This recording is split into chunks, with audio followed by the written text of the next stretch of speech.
It's a fact. Your thoughts create your reality. But if that's true, why even, when you focus your mind on it, can you not create the reality you want? Why can't you create better wealth or better health? Why can't you get the perfect partner? It's simple. If your subconscious mind does not believe the future you are planning is possible, it can never happen. We show today how to tell what your subconscious is saying or believing from examining your dreams.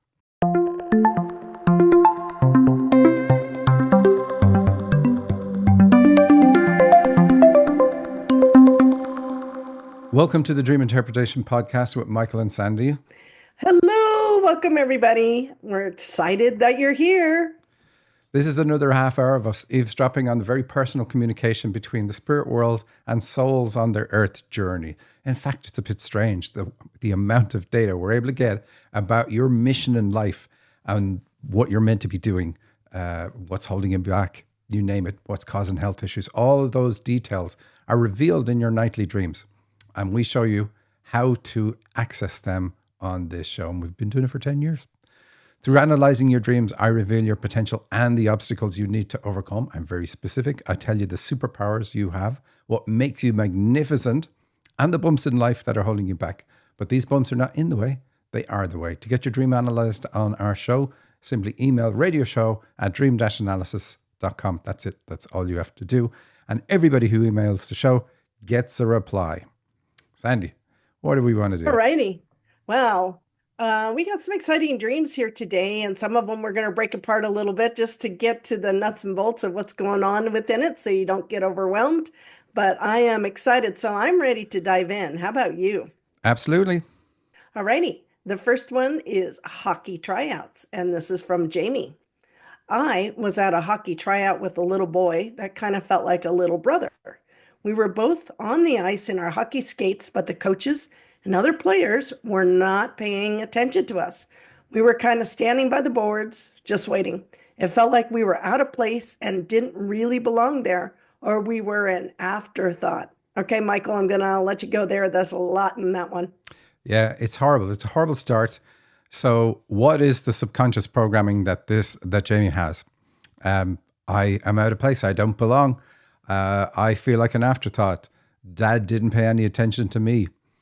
We know it's dad because the coach turns out to be male. So like they are all in that first paragraph of that dream. And it gets even worse. Jamie shared with me that dad wanted a boy. I said I was surprised he would say that. And her response was that he's very honest. And I said, that's crazy. Like, think about that. He's not honest. He's an asshole. He tells her as a young child that he wanted a boy. He picked a trait that she can't change. So there is nothing she can ever do to fix that and gain his approval. He is always going to be disappointed in her. And that's what he told her. And that is laid down strongly in her subconscious. I will always disappoint dad. But it bleeds out into other relationships. I will always disappoint my male boss, for instance. It's a given because of dad's incredible conditioning. What an excuse for a father. Now, I'm saying this with strong emotion because when we are in therapy, we tend to let our parents off the hook, just like she did. So I work with people so they feel the truth of it, because thinking he was honest was not how she received it as a child. This was a body blow that she couldn't recover from, and she felt it right to her core. That's crazy intense. And why was the boy in the dream? Besides the fact that dad wanted a boy. Well, it's exactly that. The boy is in the dream because dad wanted a boy. She's competing against that boy in her own dream, So she's conflicted because she's saying, I should have been a boy, or dad said it, and she's believing it. But now that we have a flavor of dad, we're going to continue on with the dream and then realize what the men are like. It's much easier to understand the dream when you have this. All righty. So finally, when the male coach comes around to look at us, the little boy starts doing his thing, and he is really good at it.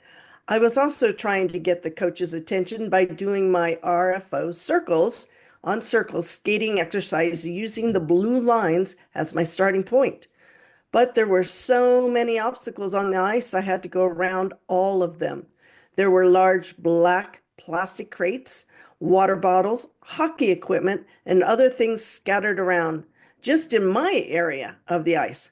I was navigating them very well on one foot to make a circle, but it looked wiggly and wobbly.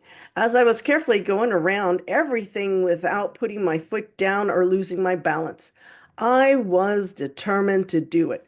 And I made it around the first circle without putting my foot down. And I pushed to do the circle on the other foot.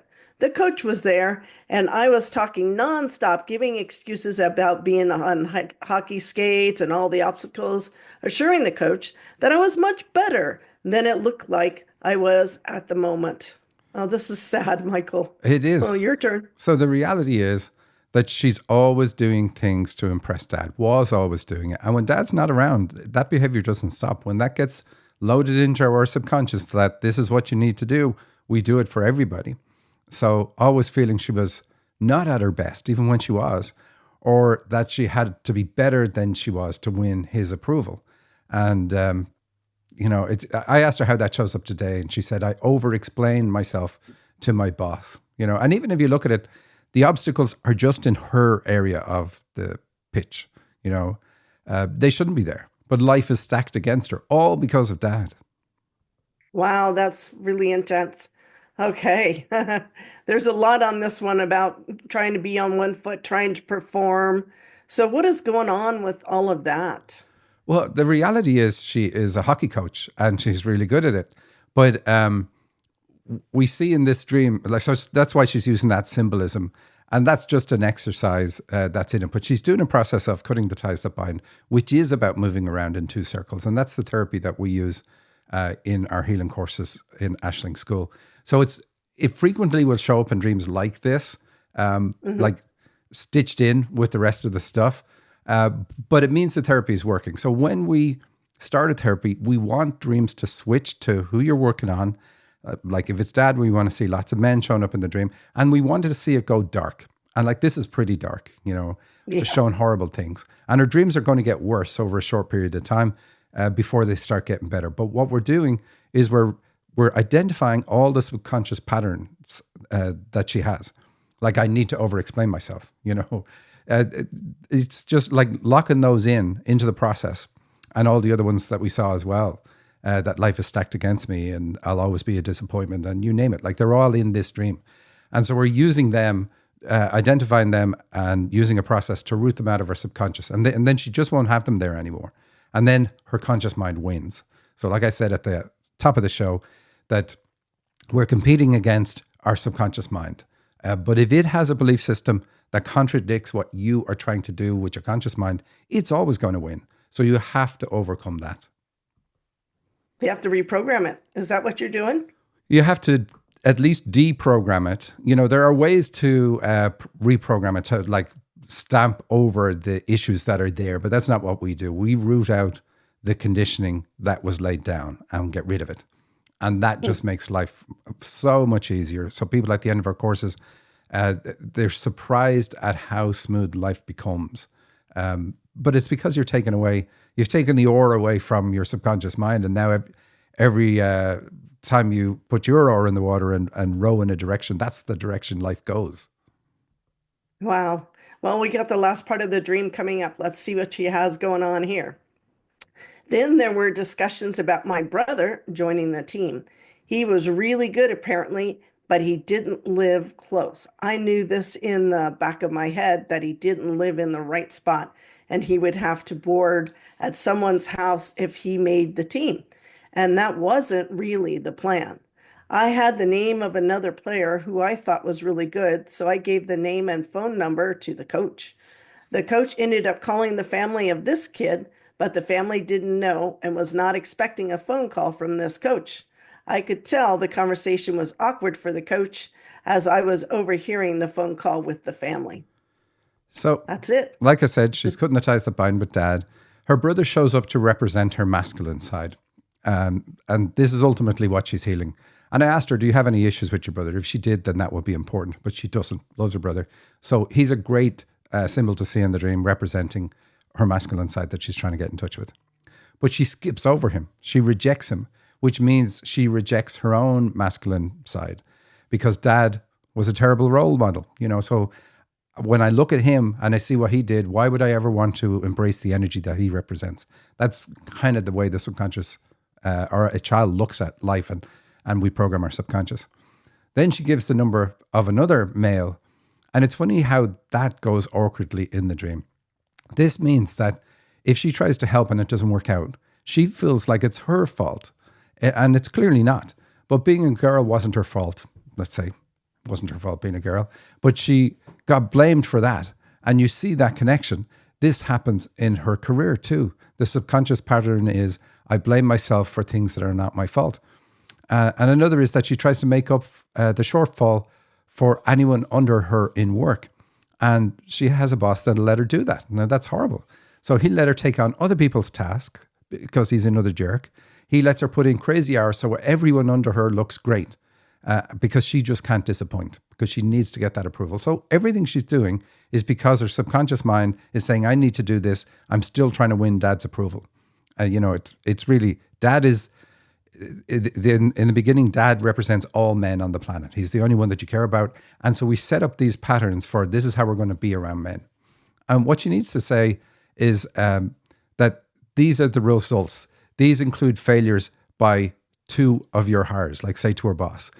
Remember those people you hired? You're the one that hired them. I didn't hire them, and they're not really performing well. And it's nothing. None of it has anything to do with her because she has other people who are doing great. So clearly she's a good manager.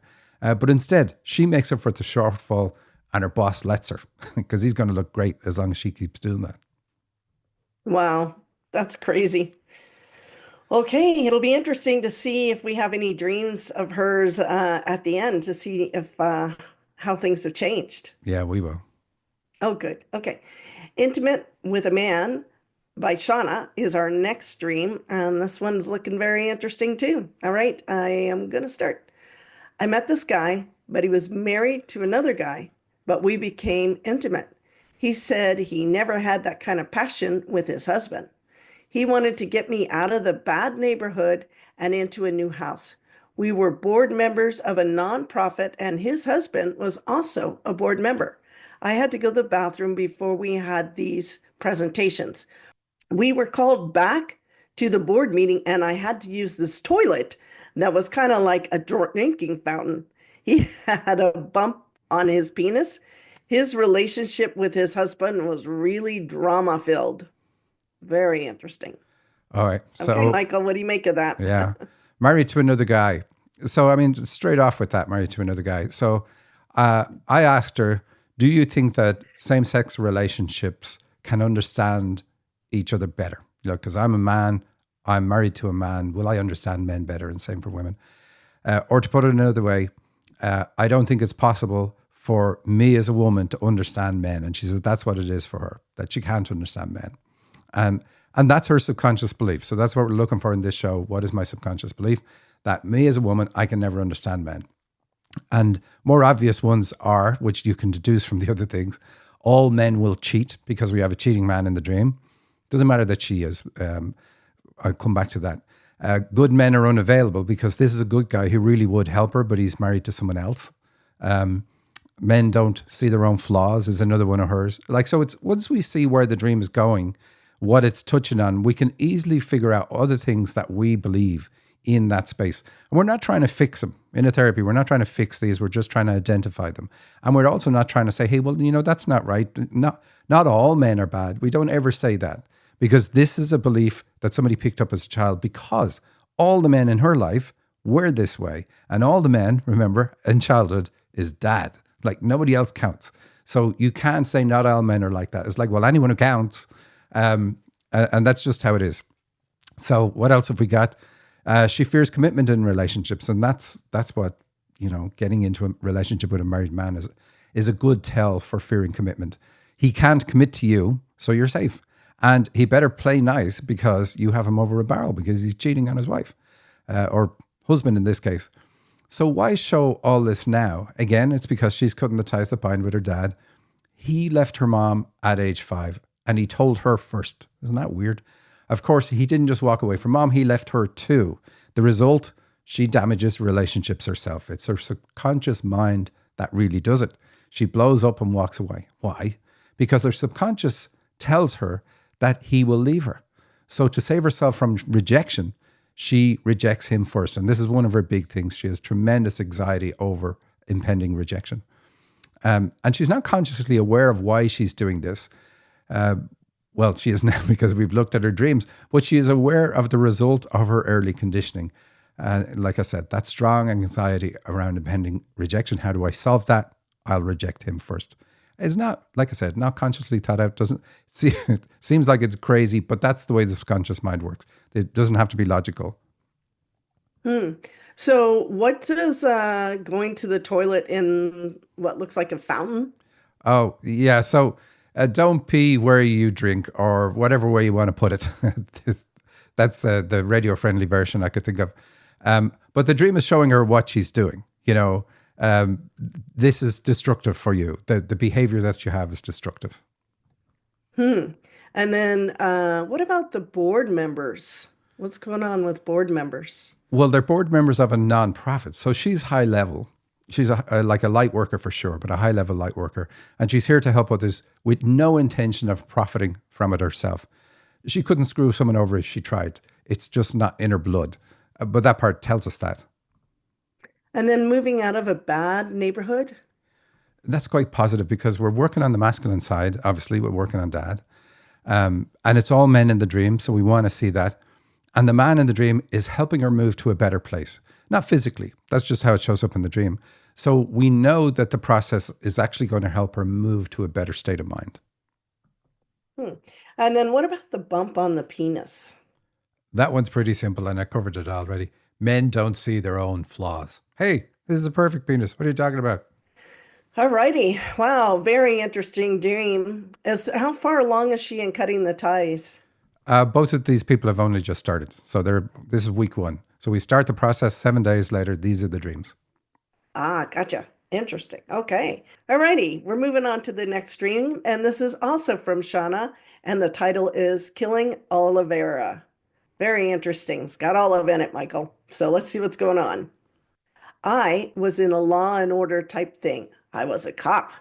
There was this guy called Oliveira, and I had to kill him in the show, which was maybe a real thing or something. But I had a crush on him. He was super cute. Then I had a crush on another guy. I asked for a stethoscope from the girl cop. There was a point where these were little baby alligators and they were being described by their Latin names. Okay, that dream was kind of interesting. It's short. It is, but we understand a lot about Shauna from the last dream. Yeah, olive is a pun on living. So immediately we know that the dreamer isn't happy in life. And when we see this in the dream, we look for other symbols to make sure the dreamer doesn't have a death wish, or even just ask, like, how do you feel? Like she knows she's not happy in life. And we know that this is coming up because she's now working on issues around dad, and dad left her, and we see the relationships, all that sort of stuff. So I think at this stage, she said she hasn't been in a relationship for 10 years. So it's one of those things that's like, yeah, well, if I get into one, I know it's going to be bad and so on. So where do I go?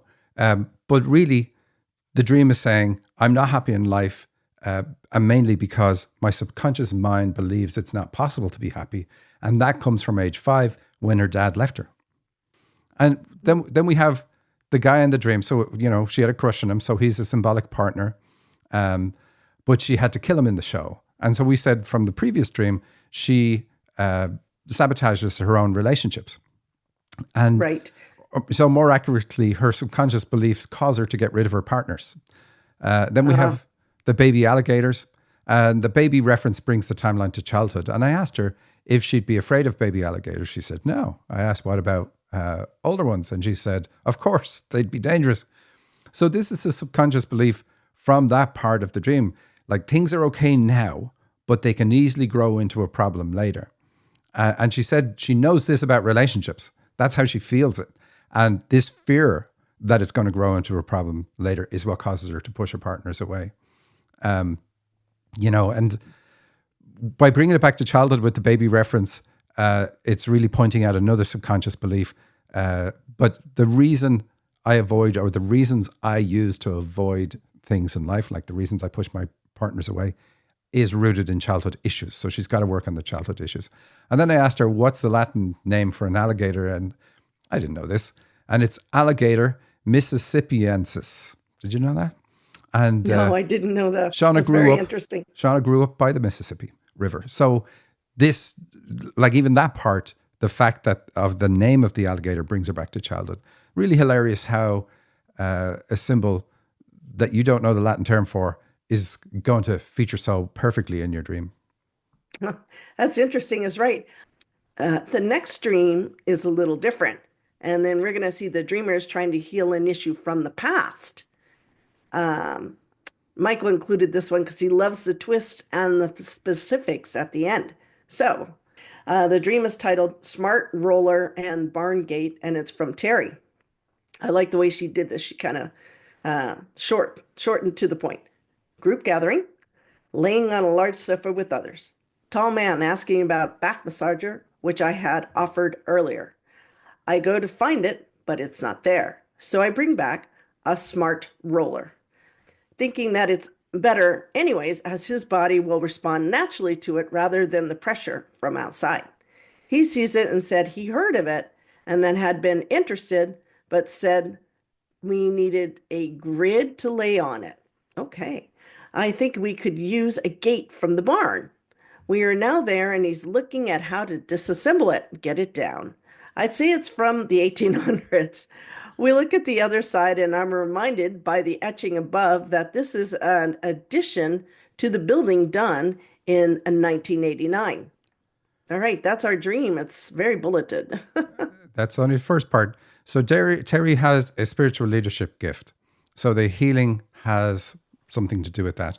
A tall man is usually positive in a dream. He wants his back massaged. The back has to do with the past. So this is healing for something connected with dad in the past. It's all men in the dream. So we know it's dad is what it's focusing on. We see two ages, the 1800s, which is a dream's way of saying age 18. Dreams exaggerate, so just drop the zeros off. And when I channeled on this, because dreams approximate, I got it's healing for ages 18 to 22. So we know something's going to come up in that age that she's aware of, because we're old enough. We know what happened at those ages in her life. So I asked her what happened in 1989, and she said she was in college. So the age matched, 18 to 22 matches. The barn tells us she has elimination system issues, but more specifically, they're connected to the issue that she's trying to work on in the dream. An issue that she has not let go of, but needs to. The etching is above, so we know it's something connected to spirituality again, because that's where the focus is. Our spiritual aspects are our higher aspects, and in dreams, they're generally above our head. We finished this part of the dream with them trying to undo something, to disassemble the gate. And we'll understand that better when we look at the next segment. All righty, diving in. We call Chris to help. There are a couple of others that come too. Chris stands on a stepladder with a hex wrench to undo the large hexagon bolts. Oddly, these are on cross beams near the ceiling, no longer focused on the gate. There are at least 9, not sure this may be 6, to undo. I said I could go get another wrench and help. Then I realized he doesn't actually need the grid. I've always just used it on the floor. So this is just too good of a dream. We see Chris, who is a perfect representation for Christ. We see that in a lot of dreams. I don't always point it out. He's on a stepladder, so he's positive. Why? Because that makes him taller. And he's also undoing something. He's undoing hexagonal bolts on a crossbeam, or in other words, undoing a hex connected with the church. Now, we know it's the church because we have Christ. We're already talking about Chris. And we have the hex on a cross. Like she says, it's a crossbeam, but that's just the way of putting the cross into the dream as well. So I asked Terry, or more, I said, someone put a hex or a spell on you around age 18 to 22, and you allowed them to do it. Now, I channeled that, and that's what I was told. So I asked her, what was it about? And she said she was given a choice between Baptist Christianity and her own spirituality. And she chose to align herself with the Baptist Christianity to fit in, and she let someone put a curse on her so she would stick with the church. Oh. Now, she didn't say curse. I did. It sounds nicer than saying you let someone put a hex on you, which is what the dream is saying. But the hex bolts keep her tied to the cross because that's where they are in. And it's great to see now that she is clearing this. Wow, that is really, really intense. Uh, I'm still in shock about a hex or a curse on someone to make you stick to a church. That's crazy. Anyways, let's move on. What about a step ladder? What's going on with the step ladder? Well, it shows us that Chris, what he's doing is positive because he's up higher. But it also has a second meaning. This was her stepfamily's influence. She's adopted. She hexed herself to fit in with them. But it is also good that we see Christ undoing this for her. Like, there is no conflict between using your spiritual gifts and Christianity. In the Gospel of Peter, Christ himself says he's not the only one with gifts, that many people have gifts, and some of them have them even better than he does. It's right there in the Gospel. However, people are never told that. They're usually told the opposite, that using spiritual gifts is the work of the devil. And that's shocking. Christian leaders are contradicting the spiritual leader at the center of their own faith. And this was obviously a huge issue for Terry back in the 20s. But because we see it here, it's still an issue. But at least she's undoing it. And this was a huge issue for me too. So I can relate to this one. It took me several years to accept the spiritual field and my place in it because of the early indoctrination. Children are captured by Christianity right after birth in Ireland. It's the same in America. And they're fed it all the way from the first day of school. When an adult tells a child that God loves them, but will burn them in hell forever if they break a commandment, that goes straight into the subconscious and lies in wait. That's an easy choice for a child who still believes in Santa, mind you, and the Tooth Fairy. Do you want love or do you want to burn in flames forever? You know what they're going to pick. If you start doubting whatever you were told, your subconscious reminds you of the massive price you'll pay. Terrible fears come up. And you do something drastic like Terry did, hex yourself to save your soul. Wow. And what is the grid? That I found confusing in the dream. So very likely a grid was used in the hexing ritual, maybe a configuration of religious statues with Terry making an offering, like lighting a candle and putting it in the middle of it. We don't always think of the things we're doing. Dreams point out that we put spells on ourselves by negative self-speak and curses on ourselves with negative self-speak. Like, Michael, I never get the right. I always screw up when I do this. And we have those kind of words in our mind. And we're really putting a hex on ourselves. And, you talk about it in some of your stuff about we have to be very cognizant of our thoughts. The higher you want to go, like at the very highest level, you're never going to have those negative thoughts about yourself or about other people. And it's just through discipline you root them out. But Anyway, spells are an easy thing. We do them. Like if somebody cuts you off in traffic, you're probably going to say something and do it to them, unaware that you're doing it, but you still are doing it. And dreams pointed out.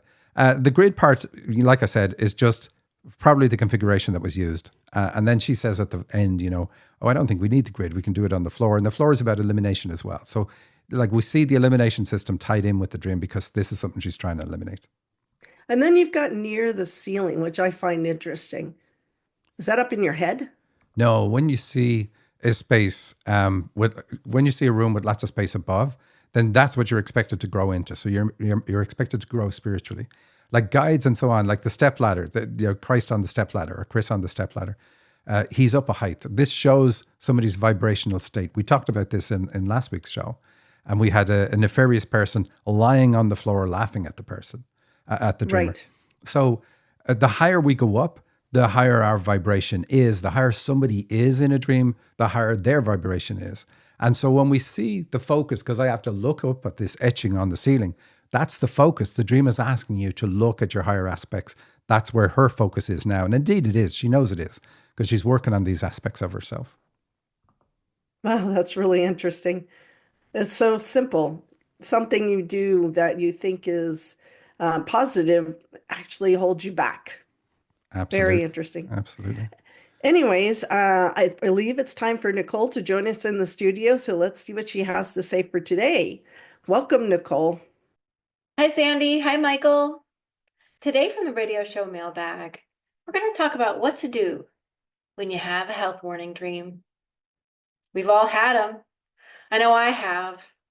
And admittedly, I have gotten a little freaked out sometimes when I have had them. So here's a step-by-step process that we can employ whenever we do have these kinds of dreaded dreams. First, take a deep breath. We can remind ourselves that all is well and that we're not alone. Our guides have been with us. They're right by our side, just as they always have been, and just as they always will be.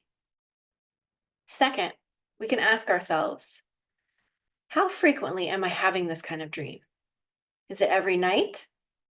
Or is it every once in a while? Did I have a dream like this with these kinds of symbols last night? And again this night?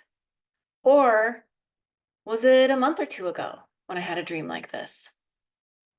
Remember, dreams give us a heads up way ahead of time before anything physical manifests, so that we can do the emotional healing work to prevent its physical manifestation. Dreams like this are totally normal from time to time. We can always reach out to our favorite Ashling certified dream interpreter to get clarity. And finally, if the dreams are happening consistently, night after night, or if we just can't shake the worry, we can schedule a doctor's appointment. I know of a colleague who was having nightly dreams like this, and so she set up an appointment with her doctor. She got a full body scan, and the results came back with a clean bill of health, and the dream stopped. So it's a reminder that sometimes our dreams can reflect these fears. And so getting a clean bill of health or going and making an appointment can actually ease some of that fear. And no matter what, to paraphrase the Tao Te Ching and to quote a dear teacher of mine, all of life is a movement towards our wholeness. So as I said, all is well and we're not alone. With that, Sandy, I'll send it back to you. Thank you, Nicole. That was really very insightful. A lot of information. And I think that's it, Michael. Do we have anything else we need to discuss? We do not. We're out of time. Thanks, everybody, for watching and listening. We will see you next week. Have a good week. Bye. All right. Going to go real fast. I'm sorry. Bye.